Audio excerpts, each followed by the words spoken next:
The Indian Army is the only army in the world that fights terrorism using exactly the same weapons that the terrorists use. The terrorists will use an AK-47, the Indian Army uses an AK-47. The terrorists may use an RPG, the Indian Army uses a rocket launcher, and so on and so forth. Look at what is happening in our immediate neighborhood. Look at Pakistan. After the very unfortunate attacks on APS Peshawar, in which more than 120 or 130 school children were killed, within 24 hours, Pakistan launched airstrikes using F-16 fighter aircraft on its own population. Now, these are not accurate weapons. These are not specific weapons. These are area weapons. So you see, no country in the world, including our immediate neighbor Pakistan, including China, we are being more than fair. I think the Indian Army is more than fair. People like Arundhati Roy, they will go to Dal Lake, they will go to Srinagar, they will meet separatists, and suddenly a Kashmir expert is born. And that Kashmir expert has the God-given right to spout nonsense, speak whatever they wish on social media, on mainstream media, and the media is very happy to cover it. I think the media should check the antecedents of the people who make such comments.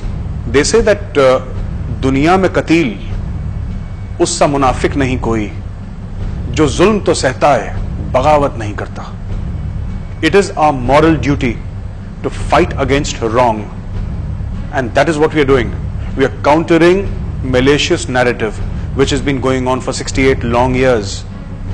It's very easy, you know, for some unknown nobody to come out of nowhere, cast aspersions on the fair name of the Indian Army, literally abuse the Chief of the Army Staff, calling him General Dyer, and suddenly what do you have?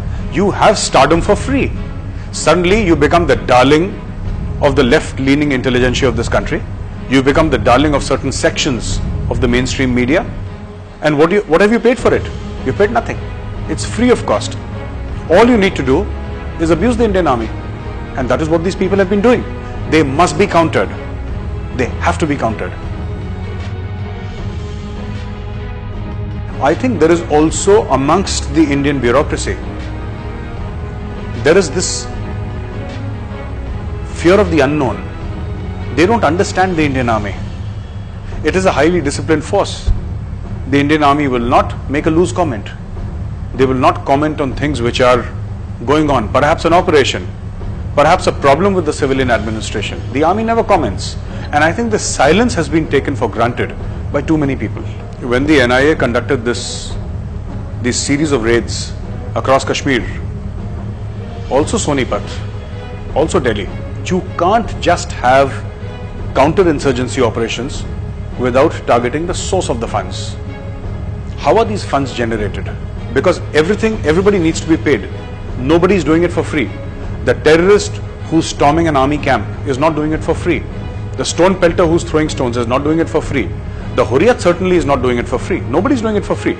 It requires vast sums of money. The NIA raids have proved that people from all religions are involved. People will do anything for money. Here, the target is money. So, you have a lot of cattle, goats being brought from Rajasthan into Kashmir because mutton is a very large part of the Kashmiri diet, and also the carpet industry in Kashmir, the dry fruit industry in Kashmir. A lot of these people do invoicing fraud, and that is how money is made.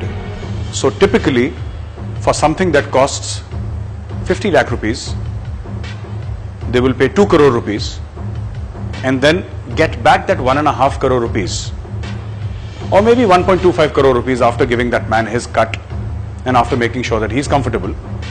And this money is distributed among terrorist groups. This money is distributed amongst stone pelters. And this is how it keeps on going, which is why it is very important. I think it's a very positive step that the government has taken, in which, they have said that parallel to fighting terrorism, it is also important to fight and choke terror funding. This is the first step to choke terror funding. Half of the time Kashmir is under band, under lockdown. Half of the time they are stone pelting. फिर भी कोई malnutrition का case नहीं है, फिर भी कोई farmer suicide नहीं है, सबके गाल ऐसे लाल लाल गुलाबी हो रखे हैं वहां पे. I want to understand, where is this money coming from? When I made this comment about the Gulabi girl, I got a lot of flack from Kashmir, A lot of people send messages on Facebook and on Twitter saying that you're jealous because Kashmiris are so fair and good looking.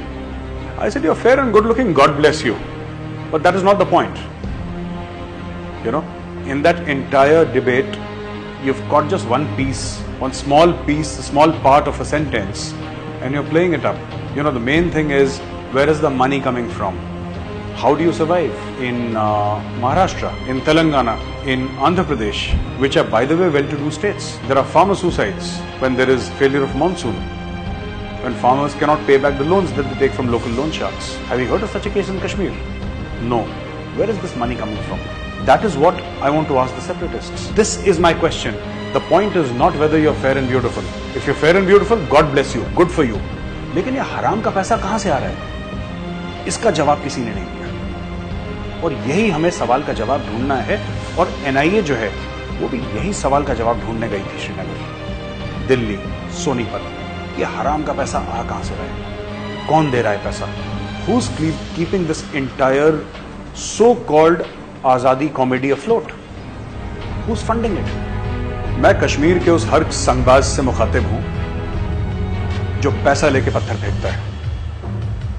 ये जो आपको पैसे मिलते हैं, आपको मालूम हो कि हराम की कमाई है। और हराम की कमाई क्यों है? अगर आप अपनी हरकत से किसी को चोट पहुंचाते हैं और उसके लिए आपको पैसे मिलते हैं, यह कमाई हराम की है। यह आपको पता होना चाहिए, और आपको यह भी पता होना चाहिए कि आपका दीन इसकी बिल्कुल भी इजाजत नहीं देता।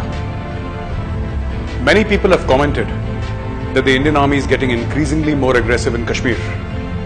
But that is the nature of armies everywhere.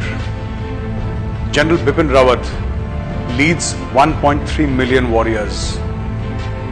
These people, the officers and men of the Indian Army, are trained to kill the enemies of the state. They are not social workers.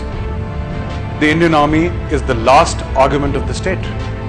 And the last argument of the state is always like a hammer, because beyond the Indian Army, there is nothing.